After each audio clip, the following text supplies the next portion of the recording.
Hello, ഇന്നത്തെ വീഡിയോയിൽ നമുക്ക് എങ്ങനെ എളുപ്പത്തിൽ ബൂസ്റ്റ് വീട്ടിൽ തന്നെ ഉണ്ടാക്കാമെന്ന് നോക്കിയാലോ.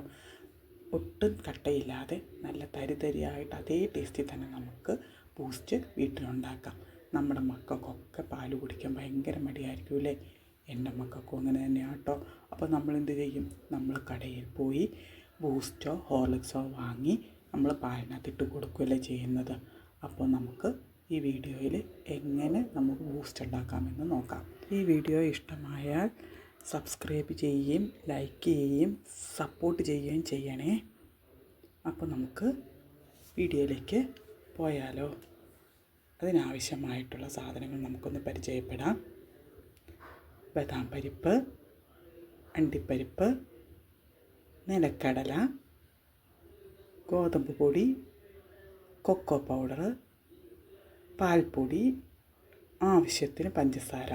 അത് നമ്മുടെ ആവശ്യത്തിനനുസരിച്ച് കുറയ്ക്കുകയൊക്കെ ചെയ്യാം കേട്ടോ. എന്നിട്ട് നമ്മൾ ഈ ബദാം പരിപ്പും അണ്ടിപ്പരിപ്പും നിലക്കടലയും ഈ മൂന്നും നമ്മളൊരു മിക്സിയുടെ ജാറിലേക്ക് എടുത്ത് നമ്മളതൊന്ന് ക്രഷ് ചെയ്തെടുക്കണം കേട്ടോ. അതിന് ശേഷം നമുക്കൊരു പാത്രം അടുപ്പത്ത് വെച്ച് അത് ചൂടാകുമ്പോഴത്തേക്ക് ക്രഷ് ചെയ്ത് വെച്ചിരിക്കുന്നത് ഇട്ട് കൊടുക്കാം കേട്ടോ. എൻ്റെ കുറച്ചൊന്ന് പൊടിഞ്ഞു പോയി. അത് പുതിയ മിക്സ് ആയതുകൊണ്ടാണ് കേട്ടോ ഇച്ചിരി പൊടിഞ്ഞത്. ഇത്ര പൊടിയേണ്ട ആവശ്യമൊന്നുമില്ല. ഒന്ന് ക്രഷ് ചെയ്തെടുത്താൽ മാത്രം മതി കേട്ടോ. അത് അതിൻ്റെ പച്ചമണം മാറുന്നിടം വരെ ഒന്ന് ഇളക്കി കൊടുത്തുകൊണ്ടേയിരിക്കണം. ഒരു മീഡിയം ടു ലോ ഫ്ലെയിമിൽ വെച്ച് നമുക്ക് ഇത് കരിയാതെ ഇളക്കി കൊടുത്തുകൊണ്ടേയിരിക്കാം കേട്ടോ. അതിന് ശേഷം അത് മാറ്റി ഞാൻ ഗോതമ്പ് പൊടി ഇട്ട് കൊടുക്കുകയാണ് കേട്ടോ.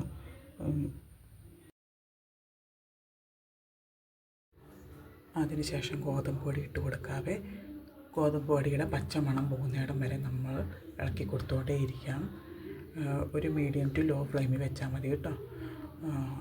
ഗോതമ്പ് പൊടി പെട്ടെന്ന് കരിയുന്നതുകൊണ്ട് നമ്മൾ ഇളക്കി കൊടുത്തുകൊണ്ടേയിരിക്കണം. അതിനുശേഷം നമുക്ക് തീ ഓഫ് ചെയ്ത് ഒന്ന് തിളക്കാനായിട്ട് വെക്കാം കേട്ടോ. തീ ഓഫ് ചെയ്തതിന് ശേഷം നമ്മൾ ഇളക്കി കൊടുത്തുകൊണ്ടേയിരിക്കണം.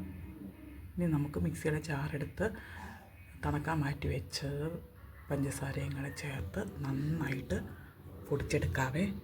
വേണോ, നന്നായിട്ട് പൊടിഞ്ഞ് കിട്ടിയിട്ടുണ്ട് കേട്ടോ. ഇനി നമുക്കിതിനകത്തേക്ക് പാൽപ്പൊടി ചേർക്കാം. പിന്നെ കൊക്കോ പൗഡറും കൂടെ ചേർത്ത് നന്നായിട്ട് പൊടിച്ചെടുക്കണം. നമുക്ക് പൊടിച്ചെടുക്കാം.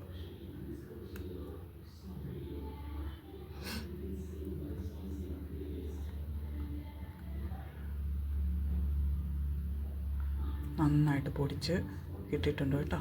ഒട്ടും കട്ടയില്ലാതെ നന്നായിട്ട് പൊടിഞ്ഞ് കിട്ടിയിട്ടുണ്ട്. ഇനി നമുക്കിത് ഒരു ബൗളിലേക്ക് മാറ്റാം.